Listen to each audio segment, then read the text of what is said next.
What up, Cane fans? Welcome back to the show. So lots to talk about. First of all, the CFP rankings just dropped about, I would say, like 45 minutes ago. And we got our guest backstage. I'm going to go ahead and bring him on in a second. But before I do that, please go ahead and hit the like button, hit the subscribe button. We're going to be talking about we'll touch on the CFP ranking, some new commits that we got this past week, some flips, and 3 notably in the last 2 days. So great work there by Cristobal and the staff. And of course, our upcoming game against NC State, definitely a must win. But let's bring on our guest right now, Mr. Jazz Santana. How's it going, sir? What's up, man? What's going on? Sorry, I was having some computer issues. I don't know. It's been crapping out on me lately. No problem. No problem. Yeah, your computers love to want to download updates and stuff right before you hop on a show. It's happened to me. Yeah, man. But here we are, man. Here we are, ready to go. Yes, sir. So it wasn't one of the topics I gave you, but the CFP ranking just dropped. I'm sure you saw that we're number 15. Yeah, highest ranked ACC team, right? Highest ranked ACC team, yes. Which is odd. I mean, not so odd if you look at the teams in the ACC and their overall record, but the only one that's weird to me is Georgia Tech. I guess with only 1 loss, they're behind us. Okay, hey, whatever, I'll take it. But that, I guess they're not really too impressed with what they've done through, like, who they've beaten throughout the season. I mean, Clemson being really bad, I'm sure has hurt them. But I guess, what are your thoughts on our spot and, where certain other teams are ranked, notably Notre Dame? What are your thoughts on that? Where did Notre Dame end up being ranked? I saw we were 15th, but I didn't see where are they at right now? So Notre Dame is 9th. Okay.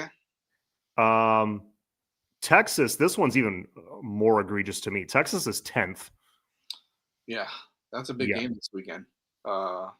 Between Georgia and Texas. Georgia and Texas, yep. I mean, there's look, at the end of the day,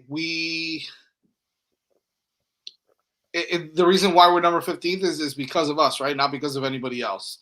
At the end of the day, right? We shot ourselves in the foot with those 2 losses, 2 losses that probably should have been wins. At the very least, that SMU game should have been a win. The Louisville game, tough, right? But look, at the end of the game, we had a chance to tie it, or and take it to overtime as well. So who knows what'll happen there? But hindsight's 20/20 at this point, man. You just got to win your games, win them to a certain extent convincingly, right? You just got to show that. And I think it's more from a offensive side, because, man, everybody loves offense, right? So you got to score points. You gotta be explosive on offense. You gotta score some points, and especially against a team like NC State. I'm sure we'll get to that now, but 15 is fine. Just keep winning, man. Right? Like, we did this to ourselves, so you just gotta keep winning. Keep winning your games, and let the chips fall where they may. Right? People are gonna lose. Right? That Texas Georgia game. Now, if you tell me that a 3-loss Texas team, if they lose to Georgia. If they lose to Georgia, you tell me they're a 3-loss team and they're still like in the top 12, top 15, then I'm going to have a problem, right? I think we all should have a problem. Same thing with a team like Notre Dame. If they lose to who they play, Pitt. If Pitt beats them and they're a 3-loss team, then and they're still ahead of Miami. If Miami wins, I mean, all those things can play into how pissed Miami fans are going to be. But at this moment, 15 is probably right where we should be. It's hard to say. I mean, BYU is probably still ahead of us. Texas Tech obviously is too. So those teams are 1-loss teams for the most part, except for Texas. I think that's the only them and Notre Dame. I think are the only 2-loss teams that are ahead of us, right? If I'm not mistaken. Yeah, let me check really quick. Yeah, it's Oklahoma as well. Oklahoma, Texas, and Notre Dame. Oklahoma's 2 losses, huh? Oklahoma's 2 losses. Utah and Vanderbilt are the other ones with 2 losses that are ahead of us. Oh, wow. Okay, so it's more, yeah. Yeah, it's tough, man. I don't know about Utah, and I don't know. I don't know if they should be ahead of us, and maybe a 2-loss team like Oklahoma, we'll see, right? That's another big game against Alabama this weekend. So a lot Yep. of things are going to happen this weekend, right? Well, we've been talking about it ad nauseum now. A lot of chips Mhm. are gonna fall or dominoes, whatever cliche you want to use. It's all going to happen this weekend. And what does Miami have to do? They have to win. Bottom line, that's it. Forget about everything else. You can't control anything else. Just win. Nope. Yeah, that's all you can do right now. And I honestly believe just on the matchups alone, if we win out, I think we're in. Yeah, I I do too. Yeah, I I know a lot of honestly people are focused on the ACC championship, which obviously, right? A lot of different weird things have to happen for us to get to it. And if we get to it, then yeah, right. At that point, we're probably in. But there's so many things that have to happen. Whereas, one or two teams can lose right now that are ahead of us, and we're in that playoff, right? If we win, and so my main concern is winning football games and getting into the playoff, not necessarily winning football games and having 6 different scenarios or 8 different scenarios in the ACC for us to get to the championship game. It's a lot to bank on. Yeah, for sure. But speaking of, before we get into our upcoming matchup with NC State and how big that one is, Mario and the Loafers have done some work on the trail. Yeah, yeah. If you go back to last week, actually, it's funny how recruiting goes. It was just a week ago, but it feels like an eternity ago that we picked up Milan Paris and Keyshawn Stanso. It was just literally last week. Yeah. Two massive pickups, in my opinion, especially Keyshawn Stansel. The fan base was really clamoring for a big defensive tackle pickup. We weren't doing well in high school recruiting as far as picking up elite defensive linemen this cycle. But Mario always kind of finds a way. And he did. He got Stansel, which I think was a huge pickup. And then this week, you go and get Chikura, you go and get DeAnthony Lafayette, and you got JJ Dunnigan. Two of them blue chippers, especially Dunnigan. He's a top 100 guy. And then Chikura, a little bit more of a project, was committed to Penn State. Literally, you watch his tape, he just flat out moves people. he goes through human beings, and he will probably end up being, he plays a lot of DN in the tape. He's probably going to end up being a D tackle. And DeAnthony Lafayette, who was committed to LSU. If LSU wants you, I'm interested. So any thoughts about the young men that we picked up this week? Yeah. Look, first of all, things have to happen, right? Like, you got to get lucky in recruiting sometimes. And on top of the getting lucky, you got to stay consistent, right? And that's one thing that this coaching staff does. They stay consistent. Obviously we're on Stansel early. We thought we were going to get him, and he ends up going to Clemson. And Mario and that staff stayed on his ass, and they got him, right? They got him to flip. Obviously, Clemson's not doing them any favors over there, but it doesn't matter, right? Like you still went after him, and you still got him to flip. Milan Paris, kind of the same thing with him. But yeah, these last 2 or 3, Dunnigan, comes from he comes from an elite bloodline, right? Like his father played football at K-State. He's a track kind of guy. He's quick, but he's also big. He's 6'1", 6'2", 180 pounds, 190 pounds already. For a guy that could play DB or could play safety, I think he's the kind of kid that's versatile enough, and that's great to have that dynamic type of player in the backfield. I think Mario loves that. You see what's happening with Jadaeus Richard. Thank God he's back. That was great to have him back. A guy that's playing safety now that played corner. He played a really good corner. Now he's playing a really good safety potentially. So having guys like that are athletic is great. You mentioned Lafayette, who's obviously another kid's super athletic, super long. Is going to be that edge guy. He's probably going to grow a little bit more, right? He's about 6'1", 230 right now. But, let's say that guy grows an extra 2 or 3, 2 inches. When it's all said and done, he's 6'3", 6'4", 250 pounds. That's a great guy to have on the edge with his, how long he is and how he's able to get to the quarterback. And like you said, he was an LSU kid, LSU prospect, LSU commit. And whenever we get a flip from SEC country like an LSU, you're doing something right there. And then Chukra, whatever his last name was, uh, Penn State does something well, and they pick up defensive linemen. They do well, and they develop them really well. They've had some success in the past with that, with their defensive coaches, whether it's their defensive line coach, their defensive coordinators, Manny Diaz. But they've always had some guys over there that can develop and play really well on the defensive line. So obviously a lot of turmoil in Penn State as well right now. But when you can steal a guy from a team like that, who's always a perennial powerhouse football program that pushes out guys into the NFL, and they develop some guys also.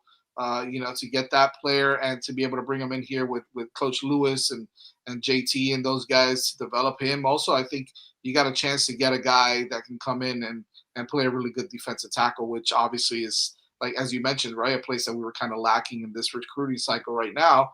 Bringing in those guys on the line to solidify that position in this recruiting class is huge. So I like it. I love it. I think they're doing a great job. Absolutely, man. Especially, coming off 2 losses in 3 weeks or 2 losses in 4 weeks, to kind of answer back with that and kind of steady the ship. I mean, look, these freshmen see, regardless of the transfer portal, right? And I was just on with Blue on 560 a little while ago, or 104.3. I'm so lost already with these radio stations now. But I was on with Blue a little while ago and talking about recruiting a little bit, and it's just important to realize that, obviously we do a great job in the transfer portal, but we're playing freshmen, right? We're playing freshmen on both sides of the ball. Herbert Scroggins, Booker Pickett. I know they're second year guys, but they're first year guys for all intents and purposes, right? Those guys are getting in and they're playing some football, man. Some guys on the end, I know Hayden Lowe probably would have gotten a lot of playing time, but they play the young guys because these young guys have some talent. And so I think it's important to notice that, players see that.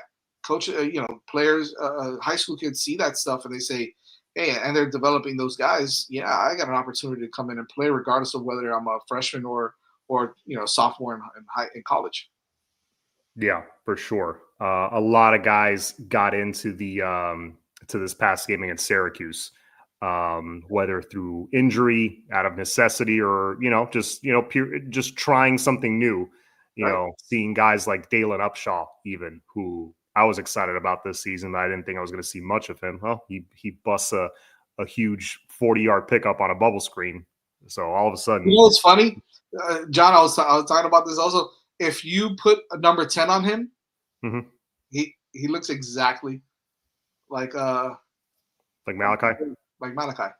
He looks exactly like him. Wears the same socks, wears the same shoes. It's crazy. And listen, that's a good thing. That's a good problem, right? That's a good thing to notice. You're like, Jesus Christ, that guy caught the ball and he did exactly what maybe Malachi would have done, right? Got out, made a few cuts and was off and he gone. It's exciting to see those guys play for sure. For sure. And build that depth and just kind of build for the future. But speaking of, got NC State this weekend. Obviously, every game from here on out's a must win. This is the final home game of the season. First of all, that's wild to me. I can't believe it's already the final home game of the season. It feels like the Notre Dame game just happened the other day. Wow. We're already in the last few games of the year. But NC State, they're 5-4. I don't know how you feel about it, but this is one of those games that scares the living crap out of me. Just because they're a 5-4 ACC team and it's November. Simply for that reason, it scares me. Another reason it scares me is Dave Doran's a really good coach and they are coming off a bye. Another reason, CJ Bailey, he's going to get a chance to play in front of his, family and friends. How many times have we been burned by that over the years? Many times. And we're a 2-touchdown favorite, and for whatever reason, are we really? So the line went up. It was 15.5 the last time I checked. It was 4.5 yesterday. 4.5? Yeah. Hold on. Yeah, double check that, because wow, that's crazy. I saw 4. Either I read it horribly wrong or you read it horribly wrong. Yeah, the other, yeah. Let's see. Come on, Hard Rock. 14 and NC. a half sounds a lot better. Let's see. Where are you? Miami. Come on. Miami versus. Here we go. NC State. Yeah, we're 15.5-point favorites, according to Hard Rock Bet. Okay. All right. Yeah. Okay. That sounds better than 4.5. Yeah. No, you 4.5. Yeah, I must have read it wrong. Yeah.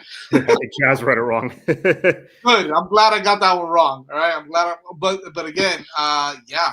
CJ Bailey coming back home. I think Smothers is going to be back for this one. You know, I know a lot of people are concerned because we gave up 160 yards on the ground last week, and we had been really good at at defending the run. I'm not too worried. I think that sometimes that kind of stuff is going to happen. The week before we gave up negative yards until overtime, and then they had 25 yards, right? So, and then the opposite is, Kevin Jennings was throwing the ball all over the field. Well, yeah, because they couldn't run the ball. I mean, there's a lot of different things, right? We could go back and forth about that, but sometimes there's no explanation other than sometimes those things are going to happen. It was 160 yards, yet Miami dominated that football game, right? Like they won. They were 38-3 until that garbage touchdown at the end, which sucked for a lot of people on the Hard Rock app. Sorry about that, but the fact of the matter is that Miami. Yeah, it was a slow start again, but I think Miami was in control of that football game. I don't think at one point I felt out of control during that game. Even if it was 0-0 midway through the second quarter, I kind of still felt like, at first, and I said this, I go, Jesus Christ, we needed a trick play to score our first touchdown. My goodness. And then I'm like, what the hell, man? Be creative, do some crazy stuff. That's fine. Get the offense going. Sometimes you need that just to get them going. And then what did you see after that? It was precision with Carson Beck throwing the ball, across the field. And then we brought in a guy. Then we brought in a change of pace / a guy that's now going to be, I think, a part of this stable of running backs for the rest of the season. Gerard Pringle. I think that sometimes how we are, John. This is what it reminds me of. I don't know if I'm sure you've coached at some point in your life, whether it's Little League, whether it's a friend's team, whether it's even your own team that you're coaching, or you're the captain of the team. I've coached a lot, right? And I've coached on the baseball side, but still, when there's always like that one player on your team, right? That one player on your team that he's like, let's say he's like one of your best pitchers. I'm using a baseball analogy. I know I'm going off on a tangent here, but he's one of your best pitchers. But the kid's always telling you, Coach, I can hit, man. I can swing the bat. And you're like, dude, yeah, but I don't, you're pitching. You're my ace guy. I don't want, I don't really want to take that away from you. What if, oh, man, but look, man, I can tell you I can hit. And one day you're up, you're up a couple touchdowns, or you're up, 4 or 5 runs, and it's the last inning, and you're like, oh, what the hell, Pepito, come in and swing the bat, and he hits a 3-run bomb, and you're like, okay, hold on a second. Now I got to put this guy in the lineup. That kind of reminds me of what Dawson is seeing in some of these guys now, right? It's like, okay, hold on a second. These guys are just not – they're just not freshmen that don't get it, right? Gerard Pringle gets it. He's that guy that you're like, holy crap, hold on a second. Why have I not get – every time he gets on the field, he does something productive. Why not get him the ball on a constant basis? Oh, we're tired of running the ball up the middle. Okay, now you got a guy that's not going to run it up the middle. He's going to run it on the outside the tackles and get you 10, 15 yards or be explosive and hit one for 40 or 50 yards. I mean, he can do that. Okay, now this guy's going to be in. Well, now I told you so. So like sometimes those kind of things have to happen in order for you to like figure it out as a coach and be like, oh, all right, Josh Moore, you need to get some more playing time. Dalen Upshaw, you need to get some more playing time, right? Oh, Jesus, this guy's not getting it. He's not figuring it out. Jordan Lyle, whoever else it is, bring in another guy that can. And you're starting to see that a little bit now, and you're starting to see his creativity, Dawson's wheels kind of turning. So I'm excited to see what's going to happen on the offensive side of the ball on Saturday. Yeah. Speaking of the offense, what would you like to see more of, if anything? Gerard Pringle. Honestly, I just like to continue to see the the creativity and the change of direction and the counters and the stuff that we saw against Syracuse, right? Mhm. Notre Dame does not have Notre Dame. Jeez, North Carolina State does not have a very good off defense. Mhm. We need to exploit that, and it's not about exploiting it with 1952 style football, Mm-mm. a la Mario Cristobal. It's with 2025. Spread the ball, do reverses, do wildcats Yep. with Malachi, run some flea flickers, whatever. Throw everything at it. Just go crazy. You're gonna get yards. You're gonna score. You're gonna score touchdowns. You're gonna drive teams nuts because now you went from Mr. Precision that all you're gonna do is throw screen passes and try to find guys open. With your regular sets to now you got motion here, motion there. You're bringing in a wildcat. Now you're flipping it back. You're doing all these crazy things. You're bringing in Pringle, who's running on the outside. You're doing all these other crazy things now, and you're starting to be more creative. Now the defense has to. Now that you put something else on tape, now the defense has to go back to the drawing board and say, all right, how are we going to stop this? How are we going to diagnose this play? Oh, we don't know because Malachi Tony can legit throw the football, right? So now Mhm. you got to be worried if he's going to get the ball as a wildcat. Is he going to run the ball for 10 yards on you, or are you going to sit back and is he going to throw a screen pass? To his twin brother in Upshaw. I mean, Mhm. there's a lot of different things now that are going to happen. I'm excited about that. I just want to see that offense continue to be dynamic and continue to be creative. And I think that we're not going to have a problem in this game if we do that. I agree. We shouldn't have a problem in this game. Now, For if you whatever start reason, turning the ball over, all bets are off because this team can score with the best of them. And when they lose 45-42. It's crazy. They right? can score. They could absolutely score. Yeah. No, and it's just I went back through 20 years and ran the numbers because I was curious the other day, like, really broke down what our issues are for, in the ACC. And going back since 2004, what our ACC, what our record is in November, like overall since we joined the ACC in 04. Since we joined the ACC, we're definitely under 500. That's a That's long time though, man. Yeah. that's what I thought. I'm not counting this year. I'm going from 2004 to 2024. I So ended with the Cam 2020. Ward year. 45-40 is our Oh, all-time November record. You okay. want to hear something weird? You know what our all-time ACC record on the road is? Hmm. It's exactly the same, 45-40.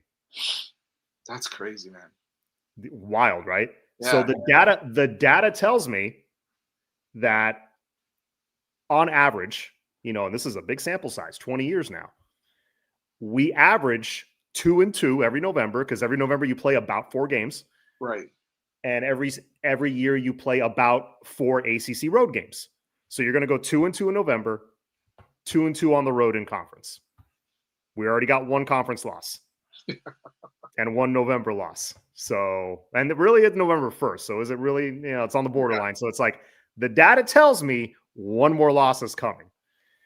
Yeah, but yeah, and that 45-40 is, I think it's deceptive, right? Like I think you got to look at what they do before that. What do they do before that, right? What's their record in October or in September? I did those numbers as well. Our overall record, and this is not just ACC's overall, non-conference including. Right. Yeah. Since from 04 to 2024, 110-52 in September and October if you combine them. So that's not bad. That's good for a winning percentage of 68%. It drops to 53% in November. Right.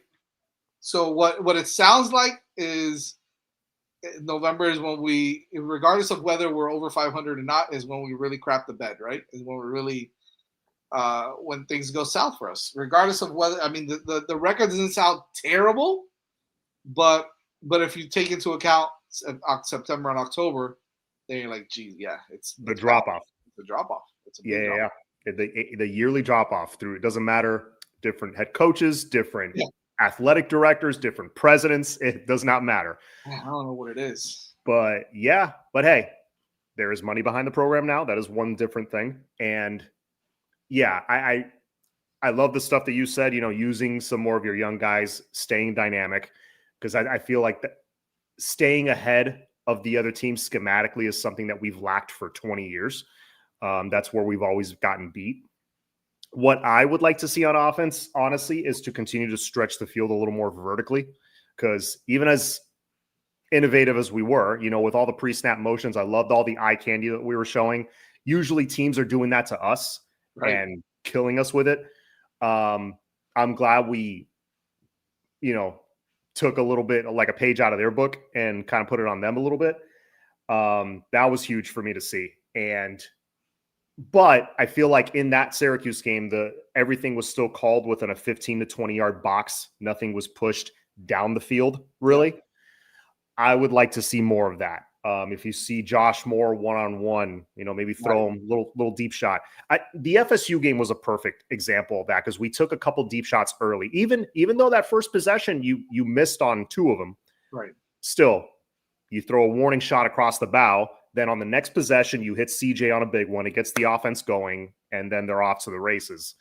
Then you hit the flea flicker late or later in the game. So yeah, I think doing that early in the game is big. So that's kind of like what I would like to see in this game. It also makes you miss CJ Daniels that much more, right? Because of his chemistry that he had with Carson Beck.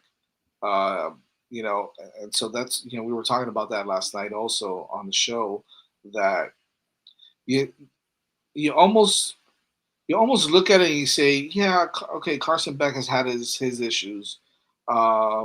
But every quarterback has their guys that they feel comfortable throwing the ball to, right? Obviously, Malachi is one of them for Carson.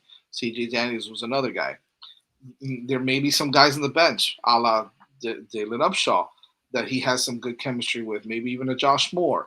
And well, obviously, you saw Keely Marion starting to get into it, but like the bottom line, what I'm trying to get at is, maybe his chemistry with JoJo is not what it's all made up to be, right? And so, you got a lot of people wanting this guy to get in the game, but when he's not doing what he needs to be doing on the field, you start to wonder, is it all on Carson Beck? That interception obviously was the one that got called back. I mean, there's so many different things. To me, I think he feels comfortable with a set of guys, and if you're Coach Dawson, you have to recognize that. And you saw it. He was comfortable with Josh Moore on the field. He's comfortable with Upshaw on the field. Obviously, Tony, right? Tony Johnson is another kid that's hurt. That's probably someone that he was comfortable with. But now some of those guys are hurt, and you bring in a guy like JoJo. You bring in a guy, or you try to get him into the game, and it's just not working out. I think that you got to listen to what Carson Beck is telling you without telling you. Because you saw his confidence kind of get boosted a little bit when some of the other guys were in the game. You saw his confidence get boosted when he caught that touchdown pass, right? Like he was excited about that. He was excited about these trick plays. He's excited about some of these different things that they're doing. And you need to read that, right? Read the room, Coach Dawson. And I'm not saying he's doing a bad job, because I'm one of the guys that think that Coach Dawson is actually doing a good job this year. Calling good plays. But I think you got to read that, and you got to understand that, and you got to take advantage of that, especially with Carson Beck, because that's the type of guy he is. He's not Cam Ward, right? He's a guy that he's gonna tell you what he needs, what he feels, and you got to play off of that in order for him to have for him to be effective. I think they're gonna be fine, man. I think don't turn the football over. It's gonna be huge not to turn the ball over on offense. You're giving away opportunities to score, because they're, like I said, if they score points, which they do in bunches, you got to keep up with that sometimes. But then again, that goes into our defense. Like our defenses last year, this time we were talking about how bad our defense was and how scared we were that we have to score 45 points. Yeah. We have to score 45, 50 points. And I think our defense is a lot better, but you still got to score, because they may give up some points. This is a really good offense. So it's going to be tough. All right. So if you had to give a prediction for this game, what would that be? I'm going to stick with the same one that I gave last night. It's at 33-28 Miami. Okay. I think that, it could go higher than that. I don't know. What's the over-under on this game? I will tell you right now. 1 second. Still have it on the screen here. Yeah, I think 2 touchdowns is a lot. Yeah. 55.5. Okay. So they obviously take that there, right? 33 and 28 is 61.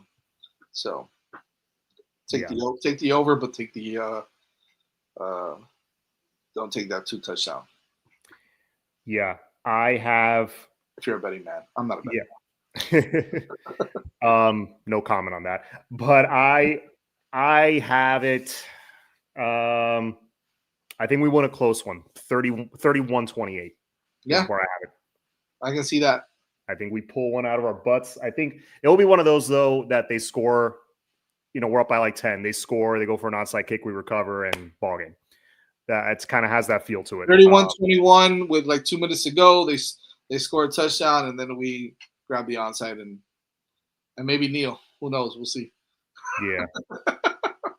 Yeah. Since I know they've been because of the new rule with the ACC, a lot of people are asking because they put they actually put a little bit more of the injury information out there. A lot of people are asking about Keontae Scott. Guys, I don't know. I have no idea. I haven't heard anything. I'm mentioning it because a lot of you guys are putting it in the comments. Yeah. Hopefully it's nothing. Keontae is very important. that would really suck. But it's a physical game. Guys get nicked up. I know people were freaking out because Ruben Bain came out of the game momentarily, but then he came back in. Yeah. So is he seriously hurt or is he just nicked up? Like CJ Daniels. I don't know how serious that one is, honestly. I think Mario said it was like a couple of weeks or something. I don't know. I can't keep these straight, but I want to ask you, John, and I want to go back to what we were talking about before. I want to ask you this because I think a lot of people see it, but what's your rotation at running back right now, and do you see a significant role for Pringle now moving forward? I absolutely see a significant role for Pringle. I don't love the way Jordan Lyle has run this year. I don't know if he's just out of rhythm or what, but I've noticed this with a lot of the running backs. I'm sure you have too, that the vision is not there. They're missing holes left and right, literally the holes left and right. It feels like when they should go left, they hit the pile. When they should, go backside, they go forward. Like they keep zigging when they should have zagged, and I noticed that with all the guys. Fletcher really just moves the pile by himself. But unfortunately, a guy like him, he's very valuable, but we don't have him right now. Again, I don't know how serious his thing is. I hope he comes back before the season's over. But yeah, Lyle's been a little bit disappointing to me. I feel like he's run a little tentative, maybe a little bit soft. He hasn't looked like him. He didn't look like last year's Jordan Lyle. Right. For that reason, I have Pringle as running back 2A and Lyle 2B. Basically, I would have Gerard Pringle touching the ball 15 times in this next game. Yeah. Marty Brown, give him his. He is who he is, right? He's gonna bruise. He's gonna be a bruiser on the inside, and he has great hands, so you can swing the ball out to him, and he's gonna break a couple tackles and get you those yards. After the catch, I love his game. I think he serves a purpose. I think he's a good back. He's a good running back. And I'm just disappointed in the way Jordan Lyle has played, whether it's injuries or whether it's he's just not picking up the scheme or the blocking scheme well enough. Which leads me to my next question to you. I'm taking over your show here. Okay. Speaking of blocking, is Elijah Lofton, right? We saw him completely whiff and get that holding. But we've seen a lot of that recently in him. But we've on the opposite side, we've seen Bauman kind of pick up his game a little bit. Are you kind of disappointed in the way one, Lofton is being used, or two, Lofton is playing? Period. Is it a little bit of both? Is it more one than the other? What do you think on that? And should you start maybe looking at Luka Gilbert or Brock Schott a little bit more to come in and take a little bit of his role? Yeah, great question. First of all, because of the injuries to Elijah Lofton that he's trying to play through right now, I'm not as disappointed in Elijah because I know what he's capable of when he's healthy, and this is not it. Like you can tell when he's running with the ball in his hands. You can tell when he's moving. Like he's not 100%, and he probably won't be until next year. If he's not 100% by now, like after all these weeks, it's probably something he's got to heal up during the offseason. So it's not that I'm disappointed with Lofton. It's just I think he's doing what he can, honestly. Bauman, I am disappointed because I thought he was going to be a little bit more of a contributor. Yeah. And just that room hasn't really put anything consistent together for this offense, which is why I like that we're going a lot more, trips formations, a lot more like 2x2, a lot more like formations that don't really require a lot of tight end usage or a lot of tight ends on the field. So I like that Dawson's adjusting. I hope he continues doing that. I hope we go 5 wide on some formations because just to limit them having to be in the game, honestly. Now, if Lofton's 100% and he's the guy that we saw in the spring and the guy that we saw last spring, all bets are off. That's a totally different story. But yeah, aside from that, I'd love to see more Brock Schott and Luka Gilbert. Thing is, I think Brock Schott is also hurt. Yeah, now you say that. I know Jack Nickel is for sure. Yeah. I could be wrong on that. I'm pretty sure Brock is nicked up. Luka Gilbert, I would like to see more of because I kind of like what he's shown in the little spurts that they put him in. The kid, I thought he was a little bit more of a project at first, but he's pretty physical and he looks a little more game ready than I thought. So just to try it out, why not? I throw him out there a little bit, but yeah, no, it's my thoughts on the tight ends. Any receivers you think should be getting more playing time? I think Josh Moore should be getting more playing time, and I was always a big fan of Dalen Upshaw. I saw him in the spring. You saw the same thing in the spring. Mm-hmm. He was just beating guys left and right, catching the ball on 9 routes, right? Like on go routes too. And I just love the physicality of Josh Moore, 6'3", 6'4", 220 pounds. You got to get him the ball a little bit more. Even in tight windows, he's got good hands. He's big enough that he can shrug off some tackles. Get him the ball a little bit more too. So I like to see those two play a little bit more. I think we will, just based off of, the shortage with CJ being out, Tony Johnson being out, and JoJo just not playing well. Period. So I think you'll see more of him. Yeah. No, Josh Moore's he's a talent, dude. He's such a playmaker. I need to see more of him because again, like I said with Luka Gilbert, why not? What do you have to lose? Yeah. It's the season's on the line. Why hold back? Ohio Hurricane, thank you so much for the donor. Appreciate the support. Great show, guys. Go Canes.